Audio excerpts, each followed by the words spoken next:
El Canal del Congreso presenta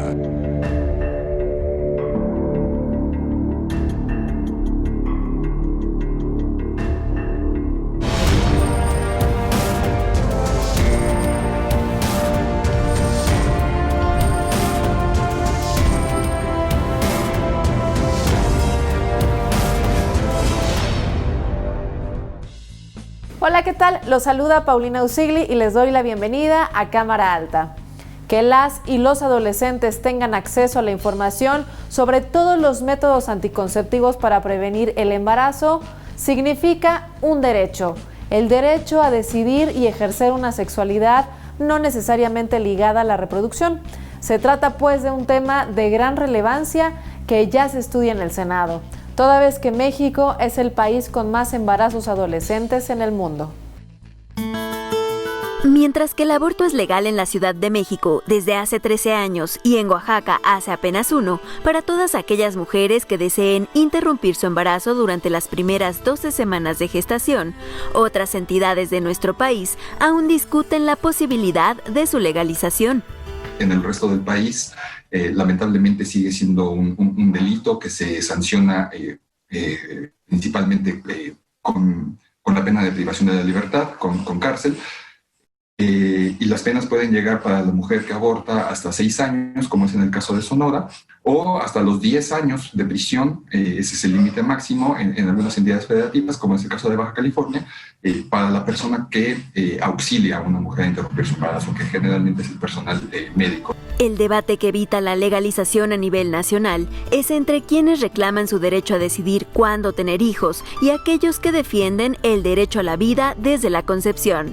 Esta discusión es una discusión realmente muy seria. Tenemos 1,000 embarazos diarios de adolescentes menores de 18 años. Tenemos 2 partos cada 24 horas de niñas de 10 y 11 años. No existe el derecho humano al aborto, pero el aborto legal y seguro es un medio para garantizar los otros derechos humanos. El derecho de las mujeres a estar libres de violencia y a la autonomía reproductiva son 2 de ellos.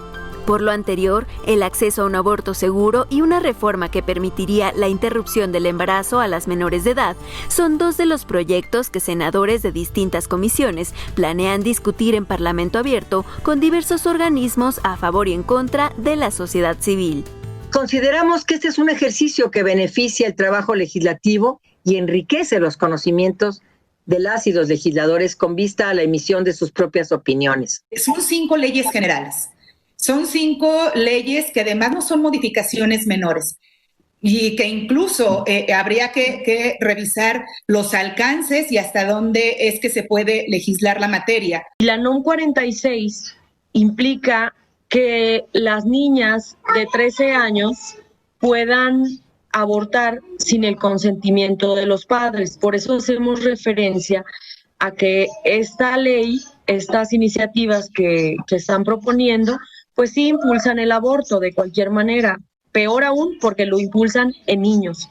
Entonces, a mí sí me preocupa, desde luego estoy en contra en que se apruebe en una ley de salud el aborto sin el consentimiento de los padres. Mientras llegan los acuerdos, una realidad señalada por ONGs es que 54% de los embarazos no planeados en México se resuelve mediante un aborto inducido, a pesar de las restricciones legales en 30 de las 32 entidades. Es decir, la clandestinidad también arroja un problema de salud pública.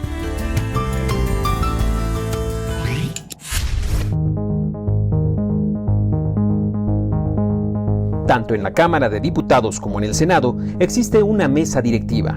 Dicho organismo se encarga de conducir las sesiones y asegurar que los debates, discusiones y votaciones en el Pleno se lleven a cabo adecuadamente. En la Cámara Alta, dicha mesa determina asimismo el trámite de los asuntos conforme a la Constitución, la Ley Orgánica del Congreso General y al reglamento correspondiente. La mesa directiva también garantiza que la labor de los legisladores se apegue a lo dispuesto en la Constitución y es la encargada de conducir las relaciones con la otra Cámara, los otros poderes de la Unión y los poderes de las entidades federativas. A su vez, la mesa directiva del Senado designa a quienes deban representar a la Cámara en eventos de carácter internacional y presenta al Pleno su proyecto de presupuesto anual de egresos para ser aprobado. La mesa directiva de la Cámara de Senadores se conforma por un presidente, 3 vicepresidentes y 4 secretarios, uno más que la Cámara Baja, electos por mayoría absoluta de los presentes y en votación por cédula. Cabe señalar que en la actual 64 legislatura se eligieron a 4 secretarios más para asegurar la representación de todos los grupos parlamentarios.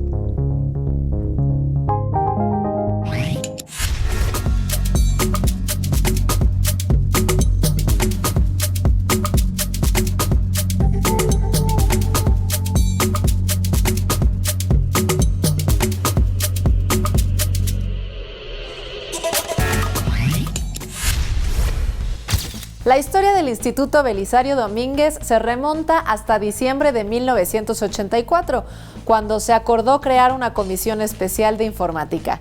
Gradualmente dicha comisión se fue transformando hasta que en 2007 el instituto tomó el nombre del insigne senador chiapaneco. Los invito a conocer un poco más sobre la importante labor de este órgano imprescindible de la Cámara Alta. Desde su nacimiento, el 29 de diciembre de 1984, el Instituto Belisario Domínguez ha ido evolucionando y renovándose constantemente hasta convertirse en una pieza insustituible para el Senado de la República. Dicho instituto, que lleva el nombre del insigne senador chiapaneco, es un órgano especializado encargado de realizar investigaciones estratégicas sobre el desarrollo nacional, estudios derivados de la agenda legislativa y análisis para los ámbitos de competencia de la Cámara Alta. Es un instituto que busca hacer fácil la deliberación parlamentaria y tener una utilidad social importante a través de la gestión del conocimiento, de los estudios y las investigaciones que se realizan en el instituto. El trabajo que se desarrolla en este instituto contribuye a la toma de decisiones legislativas y brinda apoyo al ejercicio de las facultades de definición del proyecto nacional y promoción de la cultura cívica. Además, propicia la reflexión sobre los problemas públicos que se tratan en la agenda parlamentaria. El instituto cuenta con una plantilla de investigadores organizados en 4 direcciones generales: difusión y publicaciones, análisis legislativo, investigación estratégica y finanzas. Estos órganos pues ejecutan más bien la operación del instituto y se componen sí de directores generales, de coordinación ejecutiva, pero fundamentalmente del personal de investigación que se incorpora al instituto, y esto es muy importante, a través de concursos de selección. Esto nos garantiza un aspecto fundamental en la vida del instituto, que es que el trabajo de los investigadores sea objetivo, apartidista, neutral, y que se distancie de cualquier posición política que se sostiene, eso sí, en las fracciones parlamentarias del Senado. Aunque una parte importante del trabajo de investigación que aquí se realiza se dirige específicamente al sustento documental del trabajo legislativo, el Instituto Belisario Domínguez desarrolla asimismo una tarea de divulgación muy valiosa. Si bien nuestra vinculación formal es con el Senado, también procuramos que los productos sean de acceso al público y también haya una comprensión por parte de la ciudadanía, de quienes no son necesariamente especialistas en determinados temas. Para ello nos auxiliamos de distintas herramientas. Por supuesto, documentos relativamente breves, con una redacción ágil, comprensible. Incluso incorporamos determinadas herramientas visuales, como pueden ser figuras, esquemas, gráficos, de muy fácil comprensión, que transmitan adecuadamente los problemas y la solución de los problemas públicos, para que cualquier ciudadano, a través de la página del instituto, acceda a estos documentos, haga una lectura relativamente sencilla de estos y tenga o esté más familiarizado con los asuntos nacionales que pasan por el Senado. El Instituto Belisario Domínguez es un espacio de discusión y análisis libre, plural y objetivo al servicio del Senado mexicano y de la sociedad a la cual se debe.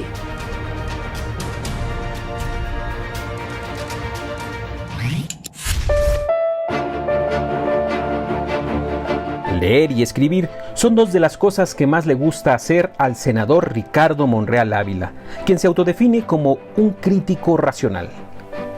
Ricardo Monreal nació el 19 de septiembre de 1960 en el ejido de Plateros en Fresnillo, Zacatecas, en el seno de una numerosa familia campesina. A los 15 años decidió estudiar la carrera de Derecho, algo que hizo en la Universidad Autónoma de su estado. Entre las cosas que más recuerdan sus compañeros de aulas de aquellos días está la puntualidad del actual senador por Morena. Al terminar la Escuela de Leyes, Ricardo Monreal se mudó a la Ciudad de México para hacer un doctorado en Derecho Constitucional y Administrativo en la UNAM, institución en la que ha sido docente. A los 18 fue asesor jurídico de organizaciones campesinas. A los 25 se dedicó de lleno a la política, logrando ser regidor, diputado federal, coordinador de campaña presidencial, senador y gobernador de su estado natal. Esta última, una de las experiencias que más ha atesorado en su vida. El senador Monreal Ávila también es autor de varios libros donde comparte tanto experiencias felices como amargas en su amplia trayectoria política. Modestia y sobriedad demuestra el senador Monreal tanto en tribuna como en su trato en corto. Cualidades, si no necesarias, sí de gran valía a la hora de construir acuerdos, y vaya que le son de utilidad actualmente al presidir la Junta de Coordinación Política de la Cámara Alta. Ricardo Monreal Ávila, senador de la República.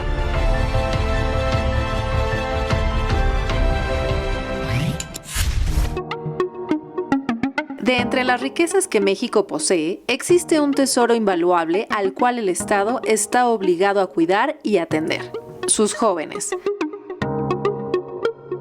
Con 35 millones de jóvenes, lo cual representa la tercera parte del total de su población, México cuenta con uno de los motores más importantes para su desarrollo hacia los próximos 20 años, siempre y cuando el Estado les garantice el acceso a un desarrollo integral.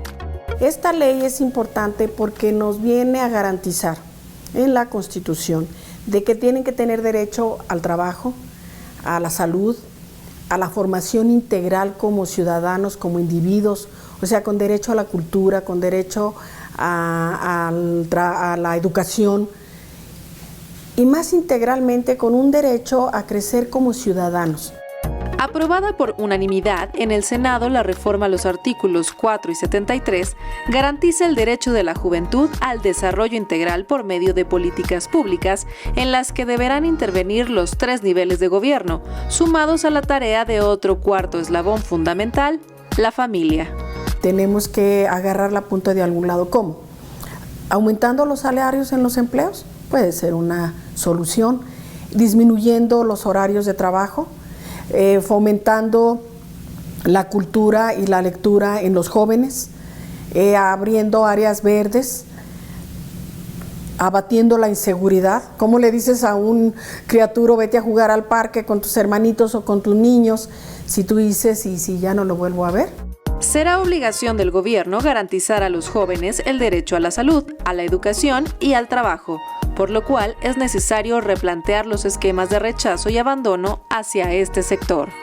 Los puntos esenciales que no se deben perder de vista a la hora de legislar en materia de derecho al desarrollo integral son: educación, salud y empleo. Creo que son los ejes fundamentales para que nuestros jóvenes desarrollen capacidades sociales para ser buenos mexicanos. Por su parte, Beatriz Olivares, directora general del Instituto de la Juventud, comenta cómo se va a sumar el INJUVE para apoyar el derecho de la juventud al desarrollo integral. El INJUVE trabaja directamente en el barrio, en los pueblos y en las colonias de la Ciudad de México, que es donde está otro sector de jóvenes que no necesariamente tiene acceso por internet al Instituto de la Juventud, y los jóvenes tienen que saber que su participación en la vida política es indispensable, no solo porque son el 30% de la población de nuestro país, sino porque muchas decisiones son las que van a regir el proceso del desarrollo de este país.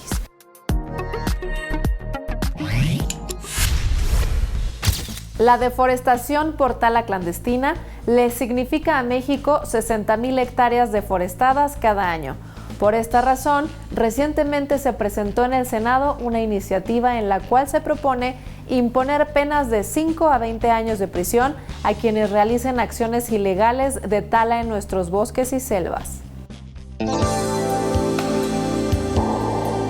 Gracias a su situación geográfica, México posee una enorme riqueza de recursos naturales, lo cual contribuye a formar un mosaico con gran variedad de ecosistemas y formas de vida. Árboles de pino, cedro, oyamel y encino son las especies que abundan en los bosques de México. 3/4 partes de la nación tiene vocación para uso de suelo forestal y desgraciadamente los bosques se ven muy presionados por el crecimiento del desarrollo urbano, de las vías de comunicación, de los megaproyectos. Obviamente también hay presión por conseguir maderas preciosas. Sin embargo, la tala ilegal está acabando con ellos, generando serios problemas que afectan al ambiente y ponen en peligro la vida de muchas otras especies de flora y fauna. El impacto de este problema es devastador, considerando que nuestro país ocupa el 14º lugar en superficie forestal a nivel mundial. La tala clandestina, además de estar relacionada con la actividad agropecuaria y el desarrollo urbano no planificado, se vincula con otros graves delitos que van desde falsificación de documentos y cambios de uso de suelo hasta robo de tierras con uso de violencia e intimidación. Y por ejemplo, el año pasado tuvimos 299,000 hectáreas que fueron deforestadas de manera probablemente ilegal. Y a pesar de que ha habido avances por parte de los 3 órdenes de gobierno para combatir la tala ilegal, integrantes del Senado de la República proponen catalogar este delito como delincuencia organizada. Asimismo, solicitan a la Procuraduría Federal de Protección al Ambiente, Profepa, fortalecer las acciones para reducir la tala ilegal e instrumentar campañas que informen de los efectos nocivos que producen al medio ambiente la explotación irracional de los recursos madereros. Según datos de la Profepa, existen 108 zonas críticas forestales en el territorio nacional, principalmente en los estados de México, Michoacán, Morelos, Oaxaca y Veracruz.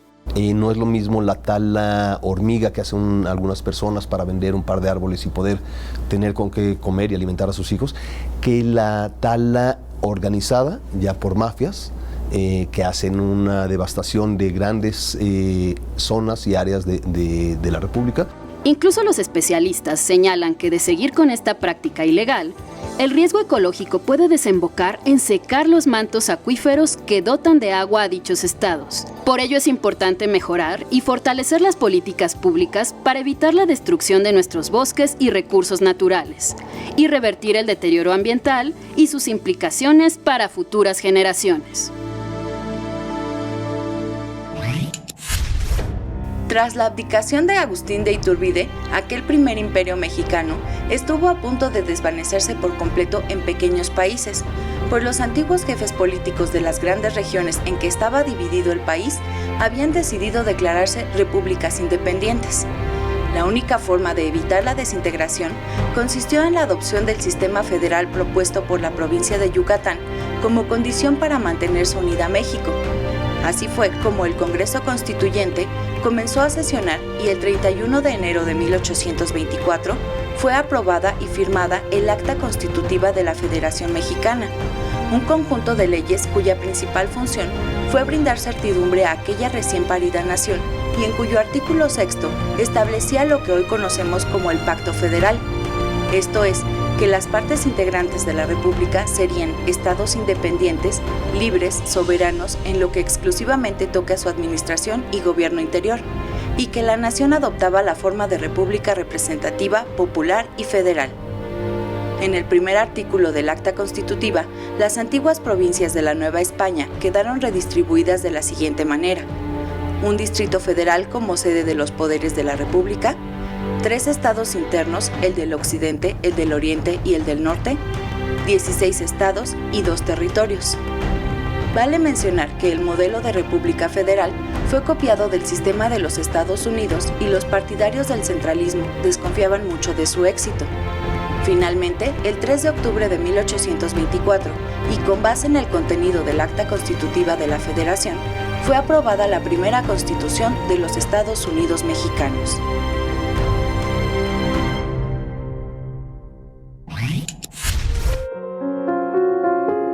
¡Que viva Pancho Madero! ¡Viva la revolución! Era el grito popular que se escuchaba por todo México a finales de 1910.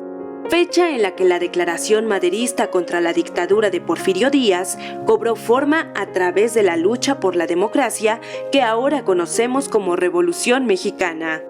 A diferencia de otros líderes políticos de la época, Francisco Ignacio Madero González provenía de una cuna privilegiada. Nació en la hacienda El Rosario, ubicada en Parras de la Fuente, Coahuila, el 3 de octubre de 1873, y su abuelo Evaristo fue gobernador de aquel estado. Tras su matrimonio con Sara Pérez Romero en 1903, fundó el Partido Democrático Independiente, que se oponía a la reelección del gobernador de su estado. Además de que financió el diario Regeneración y publicó un polémico pero fecundo libro titulado La sucesión presidencial en 1910. En plena campaña, Francisco I. Madero fue acusado de ultrajes al presidente de la República, encubrimiento del delito de insultos a la autoridad y conato de rebelión, por lo cual fue capturado en Monterrey y trasladado a San Luis Potosí, lugar del cual escapó hacia San Antonio, Texas, para promulgar el Plan de San Luis, documento en el que se convocaba al pueblo a levantarse en armas el 20 de noviembre de 1910 bajo el lema Sufragio efectivo, no reelección. Con la renuncia y exilio de Porfirio Díaz en 1911, acabó la primera etapa de la Revolución Mexicana, pero comenzó una guerra civil de 10 años en la que morirían más de 1 millón de personas. Aunque Madero llegó a la presidencia mediante un ejército democrático ejemplar, los alzamientos de líderes revolucionarios como Emiliano Zapata y Pascual Orozco no cesaron, pues argumentaban que se habían incumplido algunas de las promesas esenciales de justicia y libertad y por ello se sentían traicionados. Lo cierto es que la verdadera traición vendría por otro lado. El gobierno maderista duró apenas 15 meses. El 22 de febrero de 1913, tras un golpe de Estado, el presidente Madero y el vicepresidente José María Pino Suárez fueron obligados a firmar la renuncia a sus cargos y luego fueron ejecutados a un costado del Palacio de Lecumberri por órdenes de Victoriano Huerta, quien estaba ávido de usurpar la presidencia. La muerte de Madero causó gran indignación y con ella comenzó la revolución constitucionalista, pero esa es otra historia. El papel de Francisco I. Madero como iniciador de la Revolución Mexicana le valió el título de Apóstol de la Democracia, motivo más que suficiente para ocupar un lugar en este muro de honor, donde, entre otros tantos, el nombre de Francisco I. Madero brilla con especial fulgor con letras de oro en el Congreso de la Unión.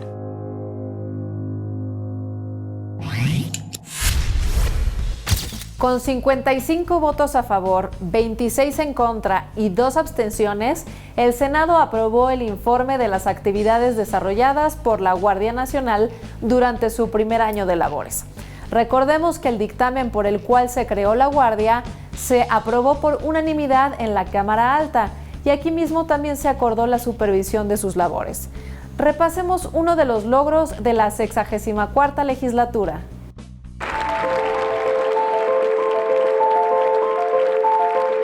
Se analizó, se discutió y se reformó hasta en 5 versiones distintas durante 3 meses.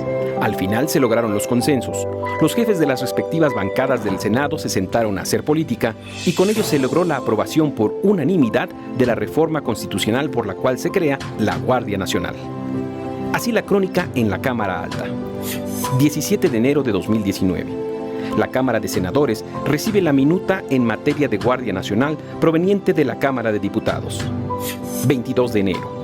Las Comisiones Unidas de Puntos Constitucionales y Estudios Legislativos por primera vez analizan y discuten en reunión extraordinaria la minuta elaborada por los diputados. 1 de febrero.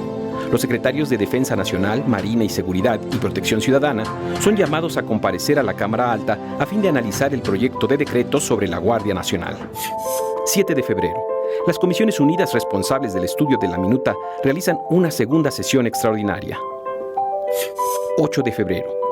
Por acuerdo de la mesa directiva del Senado, se conforma un parlamento abierto al cual se suman especialistas, organizaciones y colectivos de la sociedad civil para intercambiar puntos de vista sobre el futuro de la Guardia Nacional. El Parlamento abierto celebra audiencias públicas a partir del 11 y hasta el 15 de este mes. 14 de febrero. la mesa directiva del Senado autoriza la ampliación de turno para que la Comisión de Seguridad Pública emita opinión respecto a la minuta de la Guardia Nacional. 16 de febrero. La Comisión de Puntos Constitucionales recibe las conclusiones derivadas de las audiencias públicas. 18 de febrero. En reunión extraordinaria, los senadores responsables de este proceso aprueban el dictamen con modificaciones a la minuta enviada por los diputados. 19 de febrero. Dicho dictamen se publica en la Gaceta Parlamentaria en primera lectura. 21 de febrero. Los presidentes de las comisiones dictaminadoras proponen modificaciones a diversos artículos. El Pleno autoriza esta acción, así como el ajuste a las partes expositivas del dictamen. Finalmente, en sesión extraordinaria, se somete a votación y el tablero de la Cámara Alta se enciende en verde total con 127 votos a favor. La mesa directiva del Senado acuerda devolver la minuta a la Cámara de Diputados para sus efectos constitucionales. Tratándose de una reforma constitucional, la ley mandata que ésta sea sometida a consideración de los congresos estatales con la finalidad de que se obtenga la aprobación de al menos la mitad de ellos más uno.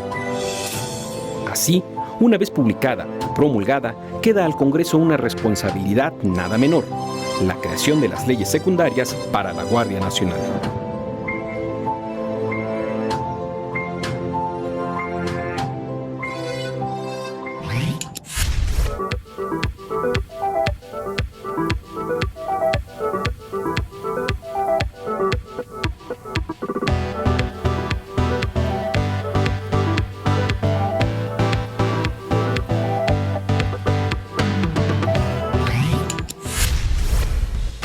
A nombre de todo el equipo de producción de Cámara Alta, agradezco que nos hayan acompañado en este recorrido informativo de la actividad parlamentaria del Senado de la República. Todas sus comunicaciones son bienvenidas en los contactos que ponemos a su disposición en pantalla. Soy Paulina Usigli. Hasta la próxima.